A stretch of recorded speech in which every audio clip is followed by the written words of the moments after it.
Amén. Por si a alguien se le olvidó, ahí está el anuncio, ¿verdad?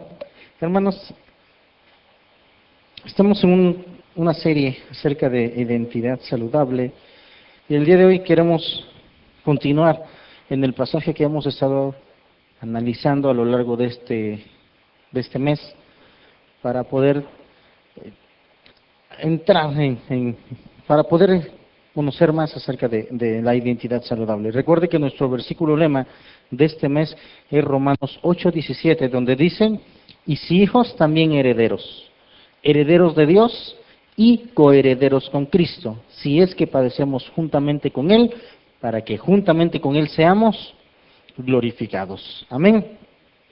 Hermanos, nuestra identidad se basa en la gracia que es por fe. ¿De qué vamos a hablar hoy? De la gracia que es por fe. Hermanos, los seres humanos cambiamos constantemente. Amén.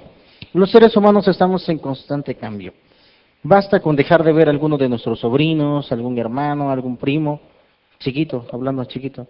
Dejamos de verlo. ¿Qué les gusta? ¿Un mes? ¿2 meses? Y cuando regresamos, más aún si dejamos de verlos por un largo periodo, 1 año, medio año, cuando llegamos y los volvemos a ver, ¿cómo están ahora? Bien grandes. Los vemos y, ¿cómo has crecido? Algunos dicen, oye, algunos nos dicen, qué gordo te has puesto. Y algunos que dicen, oye, ¿has bajado de peso? ¿Sí o no? ¿Verdad que sí? Pasaste de año. O sea, se nos nota el cambio, somos radicales, ¿sí? Hermanos, no deberíamos tener problemas como seres humanos con la renovación, con el cambio, con la transformación. No deberíamos tener problemas. Pero hermanos, debemos decirlo, el cambio más radical, el cambio más notable, el cambio más sorprendente que un ser humano experimenta, hermanos, tiene que ver con su relación con Dios. ¿Por qué? De ser un perdido pasamos a ser encontrados. De ser condenados pasamos a ser salvos. De ser mundanos pasamos a ser santos. De tener una vida con propósitos terrenales y materialistas, pasamos a ser unas personas con propósitos eternos. De vivir una vida desesperanzada, pasamos a tener una vida con propósito, con fe, con esperanza, con amor. Así que hermanos, el Señor acababa de hacerles un examen a sus discípulos para darles identidad. Y esa identidad era una identidad sana. Lo que acabamos de leer, lo que leímos a lo largo de este mes, nos enseña que para tener una identidad sana debemos responder a 2 preguntas fundamentales. ¿Cuáles son esas preguntas fundamentales? ¿Quién es Jesús para nosotros? ¿Y quiénes somos nosotros? 2 preguntas fundamentales que nosotros debemos respondernos para poder alcanzar una identidad sana. Evidentemente, la segunda pregunta, ¿quiénes somos, hermanos? Depende de nuestra respuesta a la primera. Así que, hermanos, hoy quiero hablar de un detalle curioso. Después de la experiencia que tuvieron los discípulos de confrontación con el Señor, después de que enfrentaron esa pregunta de quién dice la gente que soy yo y ustedes qué dicen que soy yo, después de enfrentar eso, hermanos, el Señor les hace una solicitud muy seria. ¿Qué le dijo Pedro? ¿Quién dice la gente que soy yo? ¿Sí o no? Le pregunta. ¿Y qué responde Pedro? Eres el Cristo. Y después de esa respuesta de Pedro, el Señor le hace una solicitud a Pedro. ¿Sí se acuerdan cuál es la solicitud? ¿Qué es lo que le pregunta? ¿Qué es lo que le pide? Algo muy serio. ¿Qué le dice? Que no se lo diga a nadie. Fíjate, lo acabamos de leer. Mateo 16:20. Voy a leer Mateo 16:20. Ahorita digo eso, ahorita lo explico eso, porque alguien va a decir, ¿y eso qué es? Mateo 16:20. ¿Qué dice? Entonces mandó a sus discípulos que a nadie dijesen que Él era Jesús el Cristo. ¿Sí? Como que por ahí vamos. Eso lo dijo Mateo. ¿Qué dijo Marcos? Marcos 8:30, ¿lo pueden poner por favor? Pero Él les mandó que no dijesen esto de Él a ninguno. ¿Sí se da cuenta? Una vez más, ¿qué le dice? No le digan a nadie. Tercero, lo que leímos hace un momento, Lucas 9, les faltó, 21 y 22. Pero Él les mandó que a nadie dijesen esto, encargándoselo rigurosamente y diciendo, es necesario que el Hijo del Hombre padezca muchas cosas y sea desechado por los ancianos, por los principales sacerdotes y por los escribas, y que sea muerto y resucite al tercer día. Esto que acabamos de leer, que lo vemos en los 3 evangelios, en Mateo, en Marcos y en Lucas, se llama el secreto mesiánico. Bueno, no se llama así, así le queremos poner, ¿sale? Porque algunos dicen, ¿y dónde dice qué es eso? No, así le queremos poner para identificar esto. Toda esta recomendación, esta solicitud seria que el Señor le pide a sus discípulos, nosotros la vamos a identificar como el secreto mesiánico. Y la pregunta de hoy es entonces, el porqué de ese secreto. El por qué el Señor hace esa solicitud. Hermanas, Marcos es el evangelio donde más aparece esta solicitud al Señor. Del Señor perdona a sus discípulos. Marcos. Seguramente porque Pedro le transmitió a Marcos y a Pedro se le quedó muy marcado la enseñanza de parte de Jesús, diciéndole, no se lo cuenten a nadie. Amén. Hermanos, ¿por qué? Me llaman la atención algunas cosas. Mira, Marcos capítulo 1, versículos 24 y 25 dice, diciendo, ¿qué tienes con nosotros, Jesús Nazareno? ¿No has venido para destruirnos? Sé quién eres, el Santo de Dios. Pero Jesús le reprendió diciendo, cállate y sal de él. Hermanos, esta solicitud no solamente se las hace a Pedro y a los discípulos, sino que también no dejaba que los demonios declararan la identidad del Señor. Llama la atención, ¿por qué hace esto? Marcos 1:34 más adelante dice, y sanó a muchos que estaban enfermos de diversas enfermedades, y echó fuera muchos demonios, y no dejaba hablar a los demonios porque le conocían. Una vez más, ¿qué le dijo? Cállense. Hasta los demonios lo conocían. ¿Sí o no? Alguno pregunta, ¿quién es Jesús? Si tú dices, Jesús es el Hijo de Dios. Y algunos hasta nos llegan a confundir cuando no sabemos realmente quién es Jesús. Los demonios sabían quién era Jesús. Y Jesús le dijo, cállate. No nada más a los demonios, también le pedía a quienes había sanado que no dijeran lo que les había acontecido. Marcos 1, 43 y 44. Entonces le encargó rigurosamente y le despidió luego. Y le dijo, mira, no digas a nadie nada, sino ve, muéstrate al sacerdote y ofrece por tu purificación lo que Moisés mandó para testimonio de ellos. No solamente a los demonios, sino también a aquellos a quienes había sanado. No permitía que los demonios lo descubrieran, no solamente que dijeran quién era, sino que lo descubrieran. Marcos 3, 11 y 12 dice, y los espíritus inmundos al verle se postraban delante de él y daban voces diciendo, tú eres el Hijo de Dios. Versículo 3, 12, mas él le reprendía mucho para que no le descubriesen.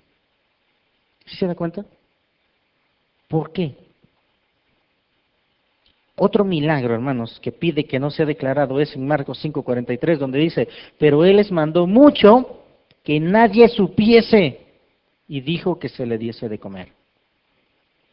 Aparentemente, no solamente les pedía que no declararan lo que sabían de él, sino también se escondía de la gente del Señor.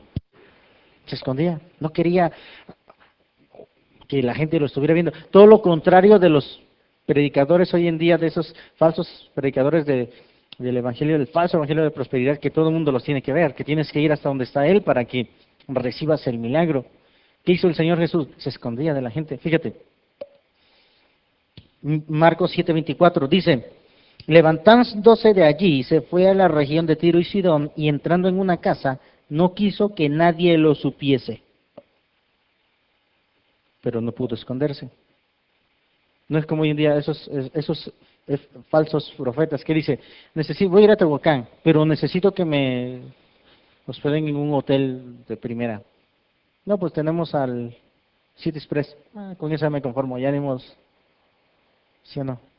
Hermanos, prefería que la gente no publicitara sus milagros. Marcos 8:26, y lo envió a su casa diciendo, no entres a la aldea, ni le digas a nadie en la aldea. Hermanos, pidió a sus discípulos que no dijeran nada de la experiencia de la transfiguración. ¿Se acuerdan cuando fue y se transfiguró? ¿Qué les dijo? Marcos 9:9, y descendiendo ellos del monte les mandó que a nadie dijesen lo que habían visto, sino cuando el Hijo del Hombre hubiese resucitado de los muertos. ¿Por qué del secreto mesiánico? ¿Por qué tanta insistencia de nuestro Señor Jesucristo? Porque nadie supiese quién era Él. Porque nadie supiese los milagros que hacía Él. ¿Por qué tanto interés del Señor en que no se supiera? Podemos hacer algunas conjeturas. Algunas tenemos al respecto. Era una manera de provocar su fama, pues mientras más les decía que no lo contaran, más lo hacía la gente. Es como cuando le dices al chamaco, no brinques en la cama porque te vas a caer. ¿Y qué hace el chamaco? O sea, al revés, ¿verdad? Como que están al revés, ¿verdad? Como que les dices, no hagas esto porque... ¿Y qué hacen al que se le recomienda? Todo lo contrario. Bueno, posiblemente, no estoy diciendo que eso es lo que pasó, ¿sí quedó claro? Estoy diciendo que es una posibilidad, una probabilidad. Seguramente esta es una de las razones por las cuales el Señor decía, no le cuenten a nadie. Tenemos otra idea. Quería evitar que más gente le buscara para que le sanara. Seguramente el Señor decía, no, acuérdense que el Señor no le interesaba sanar a la gente físicamente, le interesaba salvarla, y por consecuencia de pilón lo sanaba. Pero lo importante para el Señor era su salvación. Entonces seguramente quería evitar que la gente lo buscara solamente para sanar. Seguramente la fama del Señor por ese tiempo decía, oye, ahí anda un profeta que es buenísimo para sanar. Como que no le habían entendido el propósito del Señor. ¿Había venido a sanar? No, venía a salvar aquello que se había perdido. ¿Sí? Por eso es una de las ideas. Una más. Quería evitar que los religiosos de su tiempo lo persiguieran demasiado pronto. ¿Qué le dijo en Lucas? Me van a matar, me van a perseguir, pero seguramente al pedir que no dijeran lo que él hacía, los religiosos de su tiempo no lo iban a perseguir con tanto interés como lo hicieron al final del tiempo de Jesús. ¿Cuánto tiempo más o menos duró el ministerio de Jesús? 3 años. Imagínense si la gente siguiera hablando, ¿creen que hubiera tenido 3 años? Si así fue corto, seguramente al año y medio lo hubieran crucificado. Entonces por eso el Señor dijo, no lo cuenten para que no me persigan tan rápido. ¿Creen que les haya tenido miedo Jesús? No, pero tal vez su ministerio hubiera sido truncado antes de tiempo. ¿Amén? No estoy diciendo que esto sea, estoy diciendo que podría ser una probabilidad. Pero independientemente de quienes apoyen estas ideas, hermanos, y pensemos en ellas, quiero proponerles otra idea, por la cual el Señor pedía que guardaran el secreto. Hermanos, el Señor quería discípulos y no quería fans. Esta es en la que me voy a centrar el día de hoy. El Señor quería discípulos y no quería fans.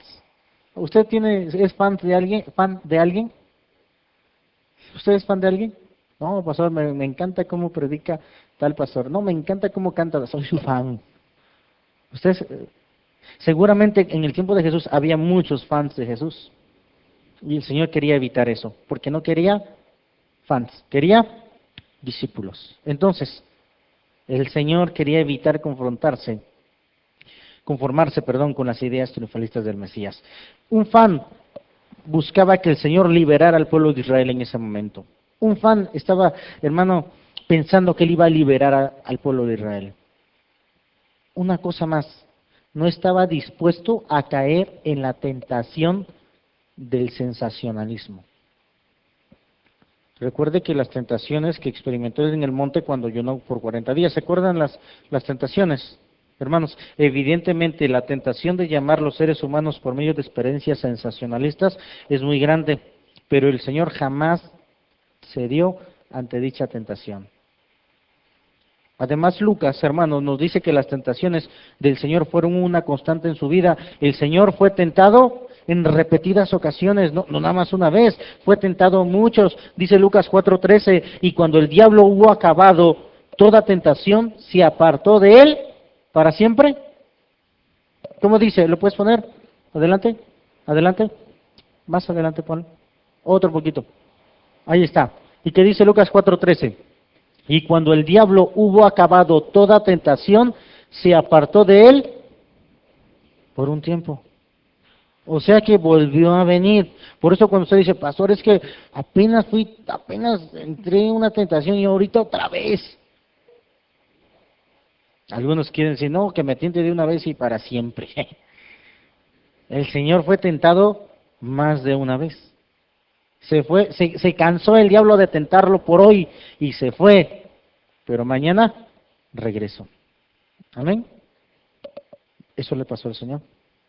Hermanos, esta idea del Señor de no decirle a nadie fue para presentar un desafío de fe a la humanidad y ofrecer la bendición de la gracia. Esto viene a ser lo más importante. Esto es en lo que me quiero basar el día de hoy. El Señor quiere que le sigamos con conciencia, con compromiso de entrega total y con conocimiento de causa. Es decir, tenemos que entender que lo que dijo Pablo en Hechos 20:21, ¿puedes ponerlo por favor? Claramente en su ministerio Pablo dijo, testificando a los judíos y a gentiles acerca del arrepentimiento para con Dios y de la fe en nuestro Señor Jesucristo. Hermanos, tenemos que entender dos elementos de la salvación. Número uno, ¿puedes ponerlos? No se trata de nuestro esfuerzo, sino de su gracia. Y número dos, todo lo que tenemos que hacer es reconocer que no podemos y aceptar su oferta de salvación. Nuestra única participación es creer. Entonces, ¿qué quiero? Retomo de nuevo. Lo que hoy queremos aprender, hermanos, es aceptar el desafío de fe que el Señor nos presenta y poder obtenerlo por gracia. Esto tiene que ver claramente, hermanos, con lo que Pablo nos enseñó allá en Hechos 20:21. Así que, hermanos, la salvación no es por fe, la salvación es por gracia. Lo repito, la salvación no es por fe, la salvación es por gracia, pero creer, o sea, tener fe, es la condición para experimentarla. Amén. O sea que de todas maneras no se salva, tiene que tener fe. ¿Sí? Así que, hermanos, Pablo lo entendió muy bien en Efesios 2:8 y 9, porque por gracia sois salvos por medio de la fe. Y esto no de vosotros, pues es don de Dios, no por obras, para que nadie se gloríe. Así que, hermanos, dos cosas solamente. De todo esto que acabo de hablar, es para aprender dos cosas. Nuestra identidad de salvos es un regalo. Y nuestra identidad de discípulos es una decisión personal. Lo repito, el día de hoy vamos a entender que nuestra identidad de salvación es regalada. ¿Somos salvos por fe? No. Somos salvos por gracia. Es decir, somos salvos porque nos lo regalaron. Pero si queremos ser discípulos, debemos de decidirlo. Amén. Padre, ayúdanos en esta mañana. Te suplicamos, Dios, que abra nuestro corazón, nuestro entendimiento, para que podamos, Señor, tener una identidad sana, una identidad saludable, basado en lo que tu palabra nos habla. Abre nuestro corazón, nuestro entendimiento, Señor, para escuchar tu voz y poder recibir. En Cristo Jesús te lo pido. Amén. Hermanos, entonces, ¿por qué el secreto mesiánico? Porque quiere el Señor entender que la salvación es un regalo. Y está claro que no es mérito nuestro. No hicimos ninguna gran hazaña para ser salvados. Es más, hicimos todo lo posible para perdernos. Pero a pesar de eso, el Señor nos salvó por gracia.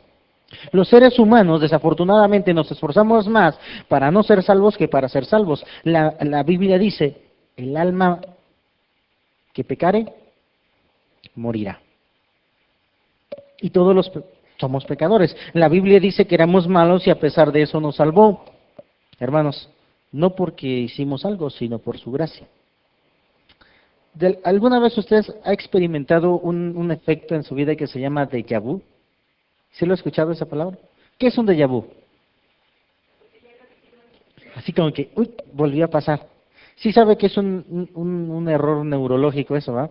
Que nos hace pensar que ya vivimos algo. Por lo regular es algo bueno, algo que nos trae mucha felicidad. De repente estamos muy felices, muy contentos y decimos, esto ya lo viví. ¿Cuánto les ha pasado eso? Levanta su mano, nada más soy yo el único que tiene defectos neurológicos. ¿Sí o no? O sea, es algo que ya pasamos y de repente decimos, como que ya vivimos, es un déjà vu. Bueno, ok, algunos tienen estas ideas que estos déjà vu son, ¿cómo se dicen? Memorias de su vida pasada, así como que, oye, en la otra vida seguramente hice lo mismo. Es una idea loca, ¿verdad? Decir lo que es un déjà vu. No tiene nada que ver. ¿Por qué quiero llevar a esto, hermanos? Queremos usarlo como un ejemplo de una hermosa experiencia cristiana. Me refiero, hay ocasiones en las que estamos en un cierto momento feliz y decimos, no sé ustedes, pero la vez que mis hijos querían ir a la playa y fuimos, estábamos en la playa y decimos, Señor, gracias, porque ¿qué hice para estar acá? ¿Qué hicimos? ¿Sí? ¿No les ha pasado esa una experiencia así? De repente alguien me invita a comer algo así muy rico, y llego a su casa, estamos comiendo, y digo, Señor, ¿qué hice? No le digo a la hermana, ¿va? Le digo al Señor, ¿qué hice para merecerme esta rica comida? O volteo y veo a mi familia, a mis hijos, a mi esposa, y digo, Señor, ¿qué hice para merecerlo? O voy todas las mañanas al espejo, nada, es cierto. A lo mejor algunos sí, ¿eh? A lo mejor una ocasión me levanté en la mañana y me veo al espejo y le grito, y me dijo, ¿qué pasó? No puede ser. Y dice, ¿qué tienes? Y digo, ¿por qué estoy tan guapo? Así. No, algunos sí, es que me espanto. Algunos, y podemos llegar a pensar, ¿qué hice para merecerme eso? algunos, sí. Algunos nos vemos en el espejo y decimos, Señor, ayúdame. Hermanos, pero si no, llegamos, de repente estamos en alguna bendición. A veces, es más, y Dios a veces es tan bueno, tan grande, tan maravilloso, que es el día en el que menos nos acordamos del Señor y al final del día Dios nos bendice con algo, nos sorprende con algo. Y como decimos, Señor, a veces hasta nos sentimos mal. ¿Puede ver la lógica, hermanos? ¿Usted se lo merecía? Algunos ni lo merecíamos. Algunos nos merecíamos por otra cosa.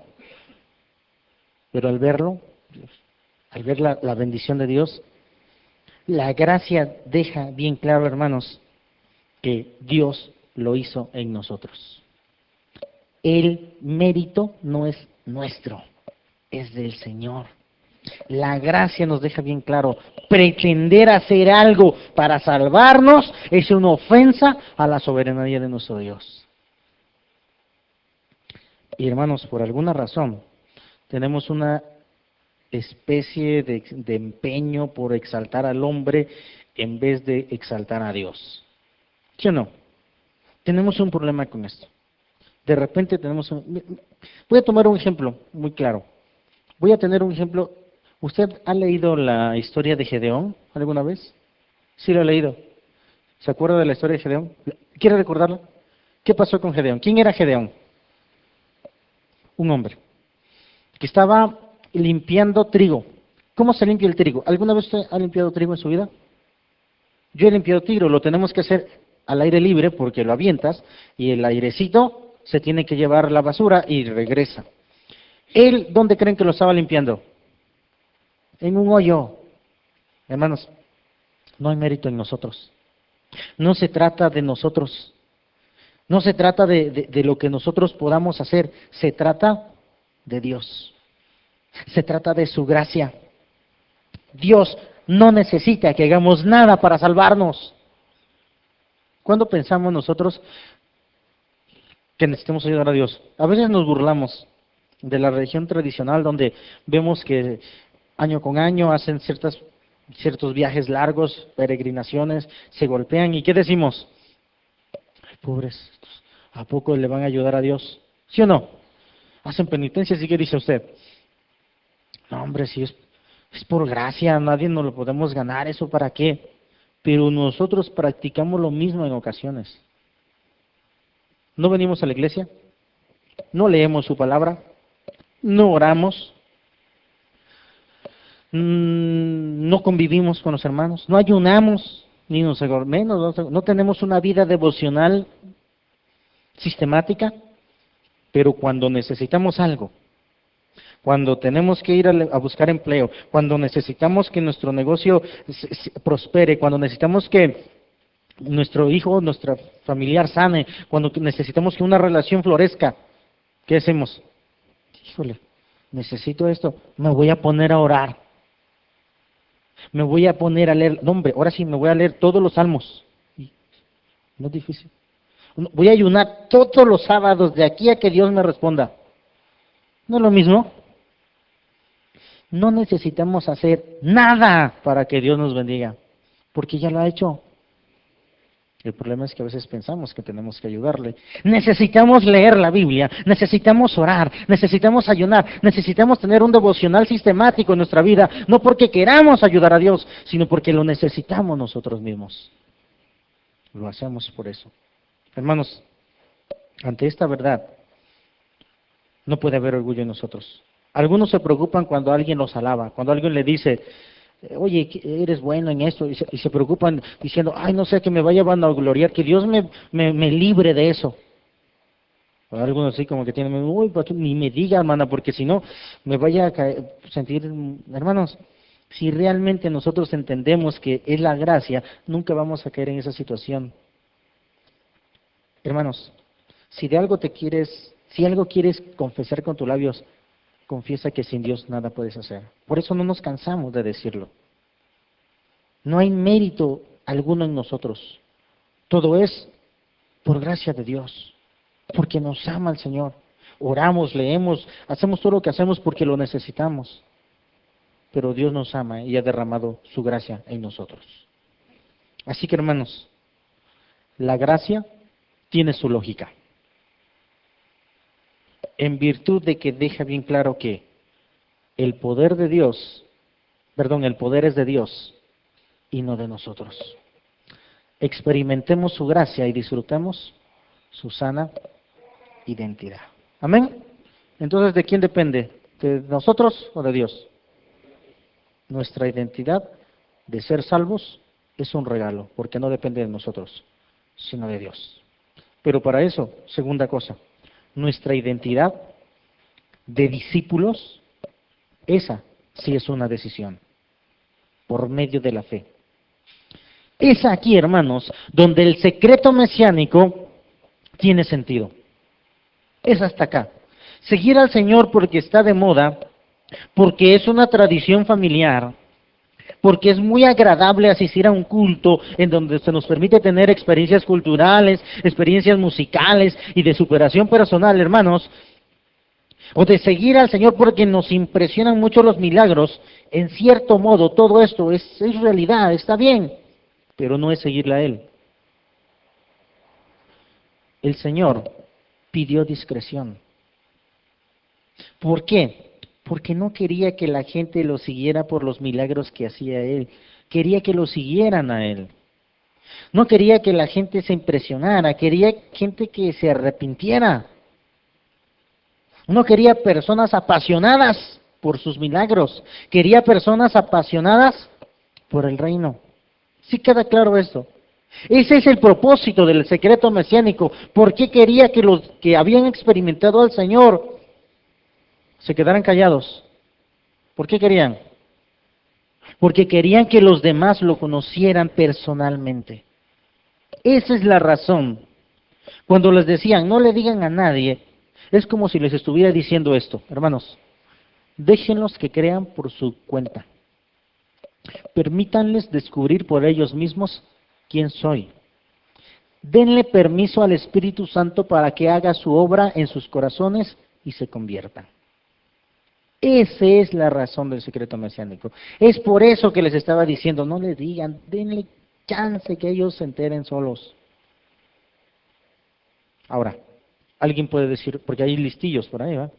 Entonces, pastor, ya no tengo que predicar, ya no tengo que compartir nada del Señor, porque que se enteren ellos solitos. No, hermanos, no debemos dejar de contar lo que hace nuestra vida, porque recuerden lo que dice Lucas. El secreto era hasta que resucitara. Ya resucitó. Amén. Así que sí debemos contarlo, porque es nuestro tiempo. La gente debe creer en lo que decimos, de la manera que el Señor quería que creyeran por su tiempo, por medio de la fe. La cosa es clara. La salvación es por gracia. Ni la merecemos ni la ganamos. Pero debemos ejercer nuestra fe para hacerla efectiva en nosotros. Por medio de la fe, dice el pasaje. Muchas personas del tiempo del Señor que vieron los milagros, que escucharon en persona sus enseñanzas, que le pudieron ver y tocar personalmente, finalmente no creyeron en Él. ¿Sí o no? Alguien dijo una vez, ¿cómo me hubiera gustado vivir en los tiempos de Jesús? ¿Usted le hubiera gustado vivir en los tiempos de Jesús? ¿Le hubiera gustado a usted vivir en los tiempos de Jesús? Algunos dicen, a mí no me hubiera gustado, porque ¿qué tal si hubiera sido fariseo? Si no, hubiera sido crucifícala en nombre, Dios me libre, mejor no. Qué bueno que no viví en los tiempos de Jesús. Pero algunos dicen, me hubiera gustado. Hermano, pero hubo mucha gente en los tiempos de Jesús que lo escucharon, que lo vieron. A mí me parte, yo me pongo, ¿cómo es posible que pudieron verlo, pudieron estar cerca de él? A mí me gusta mucho esa película de Ben-Hur. ¿La vieron alguna vez la película de Ben-Hur? Va a salir, hermanos, es un comercial, no es cierto, no lo grabes. Esa película me gusta mucho porque habla de una vida es una vida fantasiosa, pero que entra en contacto con Jesús. Me gusta mucho, está muy padre la viejita y ahorita la nueva, quién sabe cómo vaya a estar. Pero me gusta mucho. ¿Por qué? Porque cambia su vida. Hermanos, nosotros debemos de llegar a un punto en nuestra vida en el cual debemos de experimentar una transformación. Gente en el pasado lo vio, se acercó a él, escuchó sus enseñanzas, tal vez hasta recibió algo del Señor y al final no creyeron en él. Su misma familia dejó de creer en él en algún momento. Hermanos, porque no se trataba de democracia. Había mucha gente que no creyó en él y algunos siguieron a la gente. No se trataba de sociabilizar, no se trataba de una filosofía ni de cultura o moda, se trataba de fe. ¿Qué incluye la fe? ¿Qué incluye la fe? Número 1, reconocer que algo es verdad. Este es el elemento racional. Primero, reconozco. Es como cuando le dicen al alcohólico, reconoce que eres alcohólico. No, ¿cómo crees? Yo nada más me tomo un cartón todos los días. Pero si quiero lo dejo. El problema es que nunca lo deja. Bueno, más bien, el problema es que nunca quiere. Bueno, la fe incluye, número 1, reconocer que es verdad. Soy pecador, lo reconozco. Número 2, sé que Jesús es el Salvador, lo reconozco. Es el elemento racional, o sea, primeramente razonar el asunto. Pero no solamente incluye el elemento racional, también incluye el elemento sentimental. ¿Cuál es el elemento sentimental? Confiar en esa verdad. No solamente creo, no solamente reconozco, sino ahora confío en que es verdad. Y por último, el elemento voluntario, de la voluntad, volitivo. ¿Cuál es el elemento? Vivir por esa verdad. ¿Qué es tener fe? Número 1, reconocer algo que es verdad. Número 2, confiar en esa verdad. Y número 3, vivir por esa verdad. Hermanos, no somos salvos por fe. Recordemos que somos salvos por gracia. Pero creer es lo que hace efectiva esa gracia. ¿Sí me estoy explicando? Hermanos, es un reconocimiento profundo de nuestra indignidad, la convicción de que el poder de Dios puede salvarnos y la firme decisión de entregarle nuestra vida. Por eso, hermanos, me gusta ese canto que dice que si Dios es con nosotros, ¿quién contra nosotros? Así cuando decimos, Señor, tú estás con nosotros, ¿quién? Es sentirnos bien por la presencia de Dios. Y es real, pero en personal me gustan más los cantos donde dice, Señor, sin ti nada soy. Me reconozco que sin ti nada soy, porque a veces se nos olvida que Dios tiene que estar en nosotros para ser alguien. Por eso debemos recordar, no es de que nos queramos pisotear o tener baja autoestima, no significa no tener baja autoestima, perdón, sino significa que sin Él nada somos. Estar conscientes que somos inmerecedores, indignos, y todo lo que tenemos es por purita gracia, porque es un regalo de Dios. ¿Alguna vez usted ha sido acompañante, padrino de salida de la escuela de alguno de sus familiares? ¿Usted ha sido alguna vez padrino de alguien que va a salir de la primaria y me invitaron? ¿Alguna vez lo han invitado? Una vez me invitaron a mí para uno de mis primos que salió de la universidad. Yo dije, no hombre, paquetote que me echaron. Porque cuando es del kinder, pues regálale, no, pues un kinder sorpresa, ya con eso está contento. Pero de la universidad, ¿qué le regalamos? ¿Cómo escoge usted el regalo? Le va a preguntar a su mamá, ¿cómo se portó en todo el año? ¿Cuánto sacó de promedio? Pues depende de eso, le voy a comprar regalo. ¿Así le hace? ¿Por qué se lo regala? Algunos cómpraselo en Liverpool y que lo pongan en Liverpool. Algunos se lo damos ¿por qué? Porque queremos hacerlo y nos esforzamos por hacerlo. Aunque haya pasado de panzazo. ¿Sí me explico? Eso es gracia. El Señor nos da algo tremendo y maravilloso que es la salvación. No porque no lo merezcamos, sino ¿por qué? Por gracia. Porque Él quiere, pues. Así que, hermanos, esto es algo que a muchos les resulta difícil de realizar, porque incluye dejar el orgullo y ser humildes. Creamos y vivamos una sana identidad. Así que, hermanos, déjenme terminar. Déjenme desafiarlos a una sana identidad. ¿Cómo? Ya les dije, número 1, nuestra identidad de salvos es un regalo. Y nuestra identidad de discípulos es una decisión personal. Así que, hermanos, hay un solo Dios. Hay un solo creador de los cielos y de la tierra. Cualquier otro Dios, hermanos, solamente es invención humana. No solamente invención humana, es invención de nuestra ignorancia. Sin embargo, para resumir este mensaje, imaginemos este hecho. Luego le digo esto porque es una anécdota. Imaginemos que hay una convención de dioses. ¿Sí se pueden imaginar eso? Una convención de dioses. Es una ilustración para poder entender lo que quiero llegar. En algún momento de la reunión, cada uno tiene que decir y mostrar sus logros y hazañas y tareas realizadas. Imagínense. No puse los nombres porque algunos no los conocen. ¿O sí pusimos los nombres? No, ni los puse. Algunos ni los van a conocer. Zeus. Yo encadené a Prometeo por haberse burlado de mí y ordené a un águila que se comiera su hígado. Como Prometeo es inmortal, el hígado le vuelve a crecer, así que el águila le va a estar comiendo el hígado eternamente.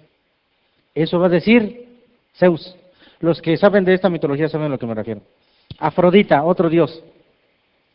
Amo la sensualidad y promuevo la prostitución y le fui infiel a mi marido.